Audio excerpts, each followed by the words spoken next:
Hey guys, assalamu alaikum. I pray you're all well, inshallah. This video is going to be just my thoughts around the build-up behind Chimaev and Strickland. There's like a lot of interesting things said, a lot of interesting things done, and I just wanted to pass some thoughts that were crossing my mind. So firstly, I've been a huge fan of MMA for a long time, all the way back from the days of like Chuck Liddell and Rampage Jackson, if any of you guys remember, up until now. It's like an interesting sport to follow. It's entertaining, and given the new fight, I was looking at the whole build-up and many things came across my mind, and I just wanted to share them. So as you can see in this tweet here, Sean Strickland said to Chimaev, he called him a third world dog, and then right at the end he said, "This is America."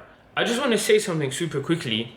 You know these terms like third world, second world, first world, these terms are not necessarily classical terms.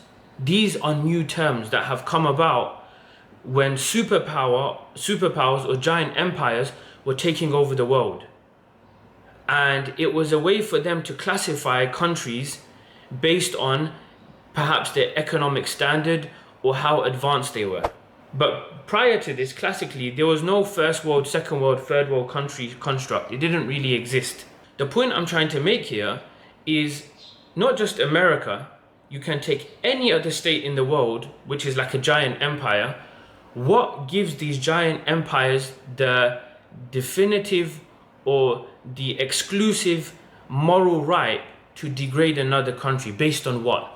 What is the metric here? Let's just try and be clear. Is the metric money? Is the metric skyscrapers? Is the metric like New York, Manhattan? Is the metric LA, Las Vegas? Is it the glitz and glam? If that's what the metric is, then yeah, maybe America is probably one of the most advanced countries in the world. Maybe. But if the metric is going to be about caring for human beings, the welfare of human beings, caring about their mental health, caring about their health, making sure that their health bills are not so expensive so that their health suffers and it takes a toll on their life, education, safety, ensuring that you're not offending people. I can rattle on so many other things, and it seems like the latter points I've mentioned is actually what is more dearer to human beings than skyscrapers and fancy buildings, which don't really serve a mass purpose of human beings. It's just for a particular elite class or people who can afford to go to these. Otherwise, it doesn't really serve a purpose to mankind. So if your metric is the welfare of human beings and mankind, it actually doesn't seem like America is a first world country, or any other giant empire is a first world country. And I'll give you an example. In 2024, if I'm not mistaken, America recorded the highest number of homeless sleepers in one night, which was 771,000. America had never seen that number before. So it makes you ask something. It makes you ask, the most wealthiest nation in the world, for sure, the most powerful nation in the world, that is classing other countries as third world countries, you've almost got your 300,000 shy or 220,000 people shy from 1 million people who are homeless in one night. So if you're now judging your advancement based on that fact, it doesn't seem like you're quite advanced. And I'll take it to another fact. In 2023, if I'm not mistaken, again, the highest number of it's a sad fact, where people unalive themselves. 49,000 people unalive themselves. They basically ended their own lives in 2023. So again, one of the most prosperous countries in the world is producing despair at a crazy industrial scale now. It's just making you think about metrics. Do skyscrapers really matter? Do huge UFC headlines really matter? Boxing, F1. Is that what we're basing countries on now? Or is it about who is putting the innate needs and care and love and kindness so that humankind can actually thrive as an entity? Because if that's like I said, I've been repeating it, if the metric is that, then it doesn't even seem like these giant empires are actually first world. I would actually say, based on this, Africa or parts of Asia are first world when it comes to this. Maybe when it comes to clean roads, no, by far. They're down in the dumps. I'm just going to be open. But if it comes to human care, love, kindness, mutual respect, honoring people's dignity, not crossing red lines when it comes to people's religion and background and faith and family, yeah, I can name so many countries that don't cross these lines. So again, what is the metric here? And then, something came to mind as well, which was very hard on my heart to say. Sean Strickland, throughout the whole build-up, he was saying, this is America, land of the free, freedom of speech. I didn't come from a fucking third world. You see those fucking heathens over here? You shouldn't even be allowed in this country. You guys are the definition of dog shit, and you need to get the out of America and stop ruining it. And it just dawned upon my mind, this idea of freedom, and then freedom being attached to giant empires. It's like these giant empires have a monopoly on the word freedom.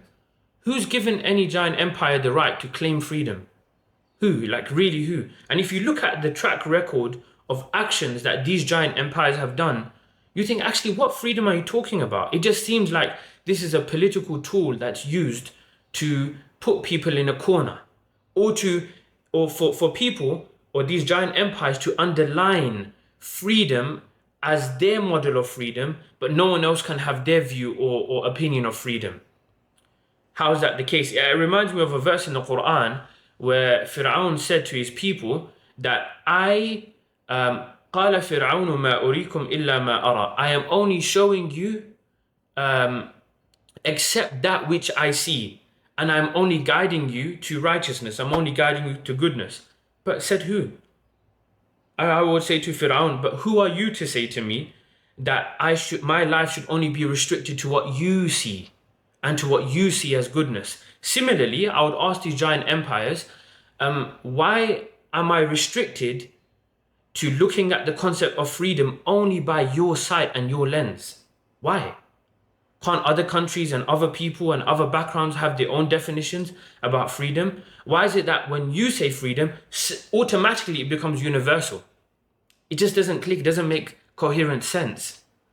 And then again, about this freedom thing, while I was saying it doesn't make sense, for the last so many years now, you've seen giant empires pillage other countries and innocent human beings are dying for economic gain. Really, let's just stop being fake. Let's just wake up and smell the coffee. It's not freedom. It's a mode of control that's used, and it's done in such a genius way with so much mastery that anyone who comes with another way of life or offers another opinion or another perspective, it gets shut down. It gets shut down completely because these terms have been monopolized. These terms have been owned. They're no longer terms that we can discuss and question and challenge and change or expand the meaning of or apply different criteria to. So that's what I was actually going to say. These were just my thoughts around the build-up. Again, there's no script. I'm just speaking from my mind. And then, I would say as well, these corporations, they're not innocent. So Sean was talking all sorts to Chimaev that you're a fundamental, you're an extremist, you're this, you're that, your country's like this and whatever. And I was just thinking in my mind, Dana White didn't intervene at all. He didn't say anything. He was actually enjoying it. The crowd was enjoying it. And then I was just thinking to myself, if Chimaev turned around and said to him, well, what about what your country has done to the children of Palestine? I'm sure there would have been intervention. I'm sure of it. I'm sure there would have been a sense or a mode of uncomfortability in that setting. If Chimaev turned around and said, okay, you talk about freedom, you saying we're backwards, whatever. How about killing thousands and thousands of children and then just labeling it like they were just part of some collateral damage? It shows you very clearly that these sports corporations or these organizations that are running sports, they're never ever free from giant empire narratives. They always come together. They always come together and they always form a collaboration, even if it's unspoken of. Like, for example, you saw other UFC fighters go to the White House and stuff. it wasn't just for sports. This is just a way where giant empires control the world. So yeah, these are just my thoughts to say that who is one state to label another country backwards? What is the metric here? If it's money and skyscrapers, no problem. If it's about humankind, mutual respect, love, kindness, protection, a shared collective vision, then it doesn't seem like these giant empires are first world at all. It seems actually like they're the most degenerate. How can you have people in poor countries who are suffering from extreme levels of poverty, but they smile and they give you part of their loaf of bread, even though that's the only bread they're going to eat for the day? But in empires which have got so much money, where, you know, people are in the epicenter of financial capitals, they don't even look at you. They don't even talk to you. I mean, what metric are you using here? But yeah, guys, these were just my thoughts. These were just my thinking around the whole situation. Again, I'm not reading off a script. It's just purely from my mind and heart to the viewers. Maybe some of you guys can resonate. Take care until next time. Assalamu alaikum.